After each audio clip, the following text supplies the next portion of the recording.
Fated Memories is the first entry to the piofiore series. I heard that the people who played this game really enjoyed it, so I went ahead and ordered a copy. Though mine didn't come with cute cards, like bruh. The art is pretty cool though. This was the first visual novel I ever played on the Switch. It brought back memories from the time I played Hakuoki on the Vita and absolutely loved it.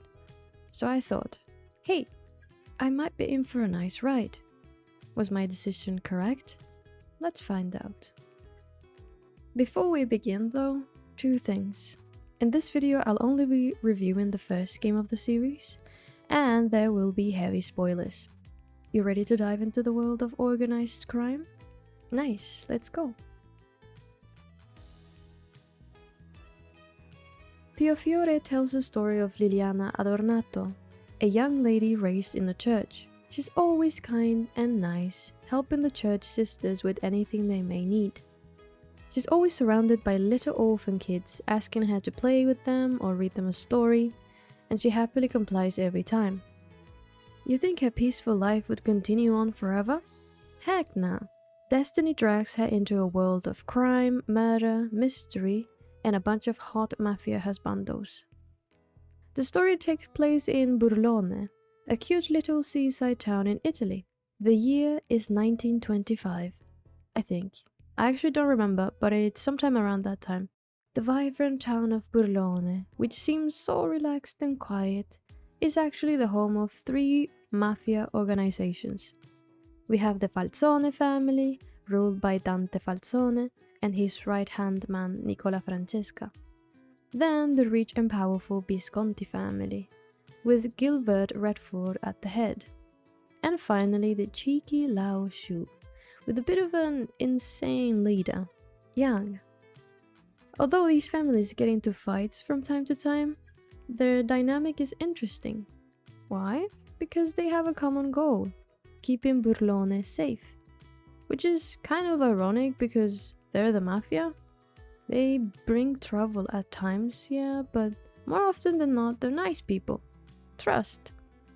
Everyone in town knows this and respects the three families because of it. They have a sort of codependence, but at the end of the day, everyone wins.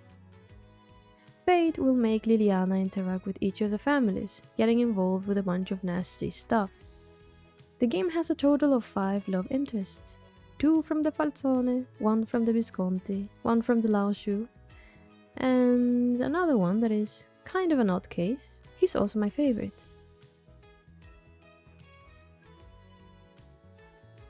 Nicola Francesca. At first glance, Nicola Francesca appears to be an easygoing, funny, and very charming man. Despite his carefree attitude, he's caring and very kind when he wants to be. However, there's a side of him that makes me feel a bit uneasy. Nicola makes me wary of the way he talks, his expressions, and general attitude. This is because he tends to hide everything behind a very pretty smile. Personally, I'm not a fan of having to decipher what someone truly means, mainly because I have trouble distinguishing sarcasm from what someone actually means. Despite this, it was both interesting and annoying trying to understand Nicola's psyche. It's undeniable that he's an entertaining character, not to mention quite cunning. There was depth to his story, which made me enjoy his route more than I initially expected.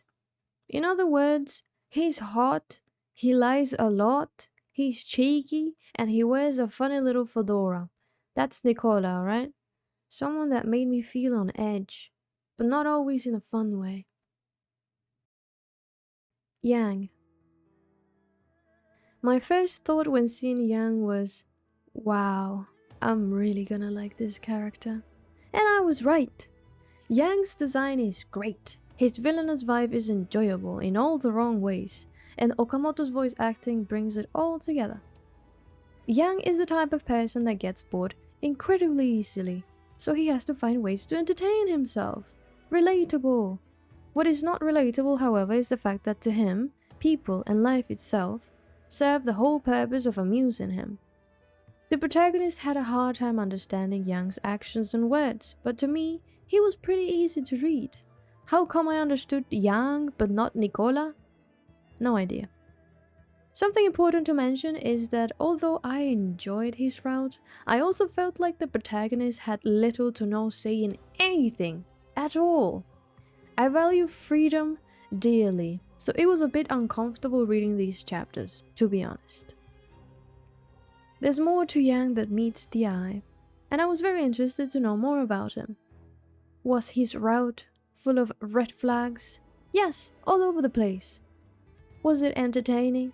Yes, very much so. All in all, Yang's route kept me entertained. I mean, just listening to him say 悪くない was nice, simply because his voice is smooth as butter. Also, the supporting characters Yan, what the frick? Lan and Fei made the route all the more lively. Or should I say deadly? Those two were so refreshing, definitely my favorite side characters for many of the routes. But yeah, I like Yang a lot. As a character, okay? As boyfriend material, though? No, thank you. Moving on. Dante Falzone. Dante was the one who caught my eye when I first saw Piofiore's game cover. Him and Orlok, actually. So I was eager to meet him. One of the things I liked the most about his route is how the player got to slowly discover Dante's real personality. It's like uncovering a mystery layer by layer. A very enjoyable journey, if well done, and Dante's story was more than well executed. The narrative's pace was good, a tad fast in my opinion, but it didn't feel hurried, and it didn't fall short on excitement. When it comes to the Falzone family, I have nothing but good things to say.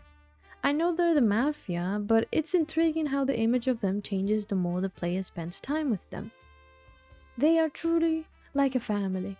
Shout out to Leo and Carlo the kitten. I find them both really cute.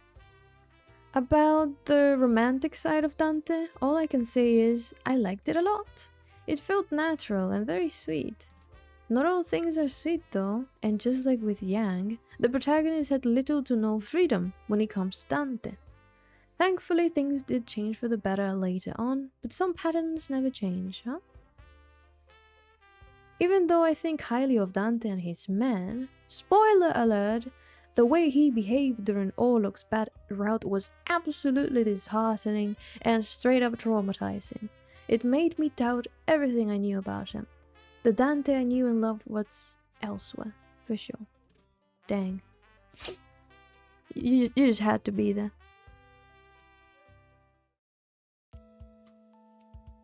Orlok! Oh my god, Orlok. Sorry.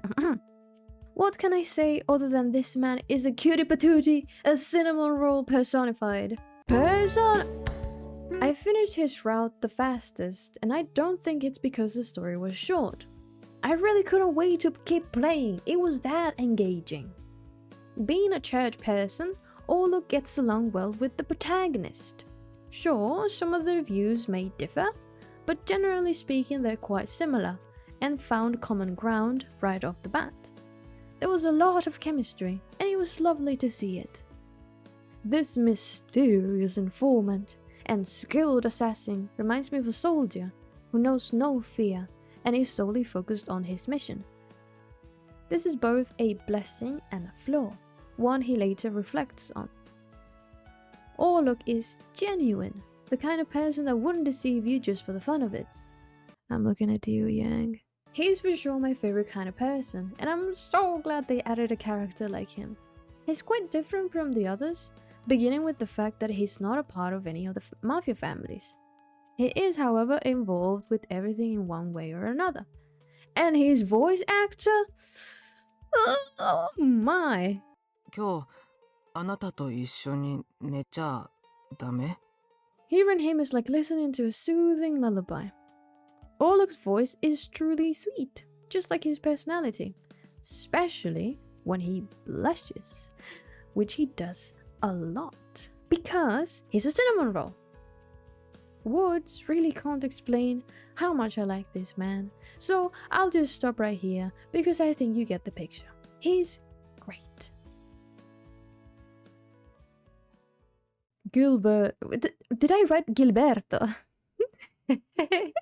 Sure. Gilbert Redford. Gilbert Redford. First of all, what a name! I love it.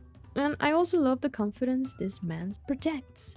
It's great! I see myself in that, and it's quite comforting. Even though Gilbert uses irony a lot, I can follow along his cheeky remarks. Romantically speaking, he's a bit too bossy for my taste. There's nothing wrong with him, but I personally like to have more to say in the relationship. Going back to the whole lack of freedom topic, Liliana mentioned it herself in one of the monologues. I feel like he's making me dance on the palm of his hands. Her words, not mine. I will admit, however, that there were plenty of sweet moments during Gil's route. He can be rather charming, not to mention handsome. I mean, just look at him. I can definitely see the appeal of Redford. He's absolutely gorgeous and a delight to the eyes and ears. His voice actor, Morikubo Shotaro, is just amazing. Great work. At the end of the day, though, I couldn't really click with him. Why? Because I love submissive men. Wait. Because I love submissive men. But if you like big, tall men, why did I say it like that? Big, tall men with a bossy attitude, Gil is your man. He'll give you more than a good time. Eyo. Liliana Adornato. Ooh, this is a long one. Strap up. No. Belt up. Oh, what is it? Lock in. No. Sit down. In the previous visual novel review, which by the way was of Hakuoki, it was both the games Kyoto Winds and Edo Blossoms. Gosh, I love those games. Anyway, in that review, I didn't mention the protagonist at all. But this time, I want to, because I'm a little bit upset. Liliana is a young lady who's always lived at the church, is kind-hearted and always willing to help anyone. She is basically your perfectly well-behaved MC. I would have no problem with her if it wasn't for the fact that it feels like she has no free will. Sure, the game offers you options, but at the end of the day it's like being on a leash, taken from one place to another without a chance to do anything about it. Is Liliana your typical helpless damsel in distress, female otome protagonist? At times, yes. Most of the time, actually. And it's sad to see these tropes again and again. It gets boring quickly. This lack of autonomy in most otome main characters is very sad. And that's why I didn't mention it in my Hakuoki review. I turned a blind eye to the fact that Chizuru, the MC of Hakuoki, resembles Liliana a lot, personality-wise. I don't mean to sound negative, but at the same time, I think it's important to bring it up. Standards like these are not helpful, especially for young players who might think it's okay to stay quiet, to be a people pleaser, and to let others do literally whatever they want to you. That's not okay, and I don't think it should be normalized in games like these. Okay, this is off script, but I also want to mention the fact that both Chizuru and Liliana never really engage with any of like the, we could say, hard labor, right? Like soldiers, mafia people, and yeah, I mean, I'm not saying they should do that, but the possibility is there, right? The thing they have in common is that both Liliana and Chizuru cook and clean and stay at home. They're like stay-at-home wives almost. And that's it. They offer support, yes, they are very strong mentally, but that's it. That's kind of like what some of these people that make the games think women are supposed to do or something. And although there's nothing wrong in cleaning and cooking and staying at home, it's not the only thing women enjoy doing, right? But no, that rarely happens in some of these stories. And like I said, absolutely nothing wrong in people that want to just make dessert, but if it's the only thing you're gonna offer, it does get really boring. Alright, moving on. Don't get me wrong, Liliana is a good person and she deserves nothing but greatness. It's a shame that for most characters in the game, she's nothing but a tool. She doesn't add anything particularly new to the table, and just reinforces negative stereotypes and expectations put on women since forever. I'll end this statement with the wise words of my friend Ale. I'm used to boring MCs. I redirect my attention to the love interests. To which I responded, thanks, that comment alone saved me. To not end on a bad note, though, I'll say that the decision to have the protagonist in such a different world than the love interests was a good decision. It added a contrast that helped the overall narrative. Having two clashing points of views is always an interesting dynamic. What else can I say other than the art is beautiful? It's detailed eye candy, iconic, and easily recognizable. The UI is also very cute, like look at this. I love staring at each CG, taking in all the little details like clothing texture, luscious hair, shiny jewelry, endless colors, and gorgeous, vibrant eyes. I love it.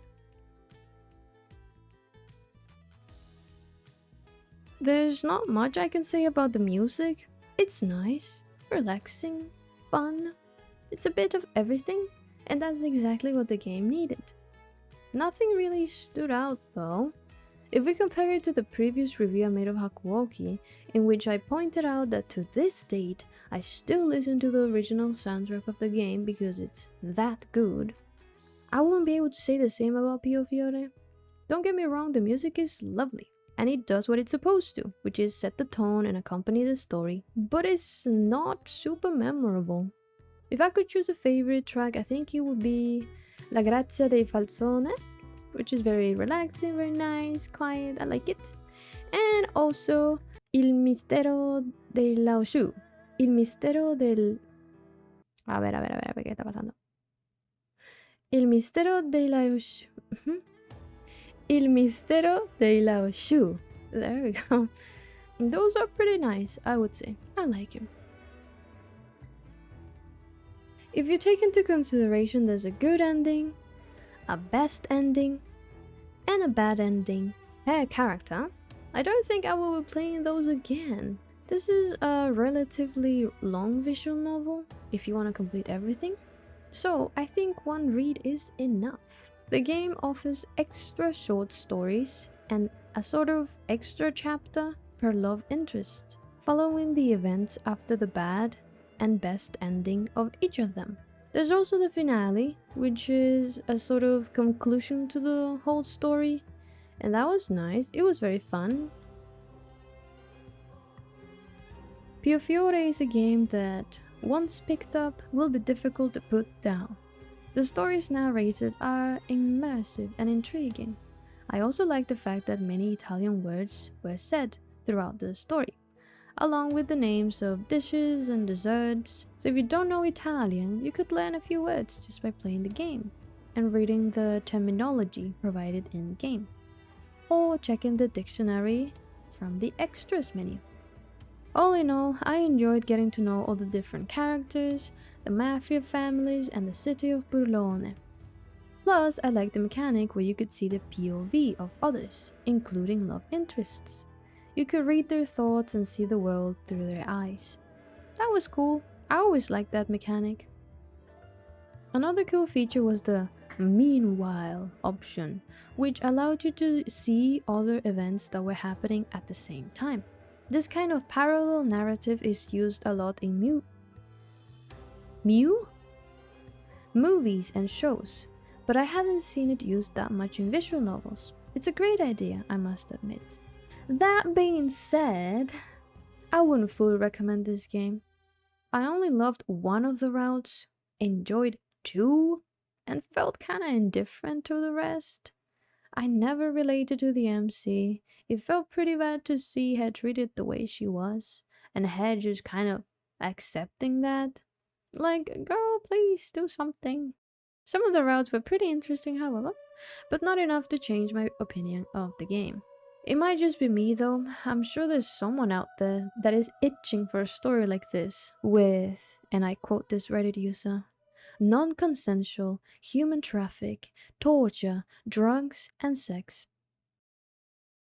Piofiore just never clicked for me personally, other than Orlok's route. I mean, that was amazing. The game isn't bad by any means, it's just not for me. I have no one to blame. However, I did willingly go into this game blind.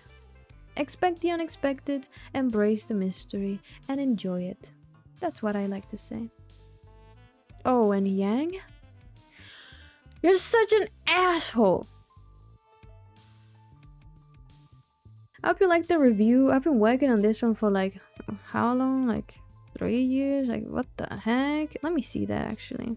Okay, so apparently I started this on November of 2022. What the frick? How long has it been? That's insane. Okay, whatever. Anyway, I've been working on this for a long time, and yeah, I mean, at the time I had a gaming vlogs of some kind, and I wanted to make a bunch of game reviews, but then I was like, you know what, I don't really feel like it.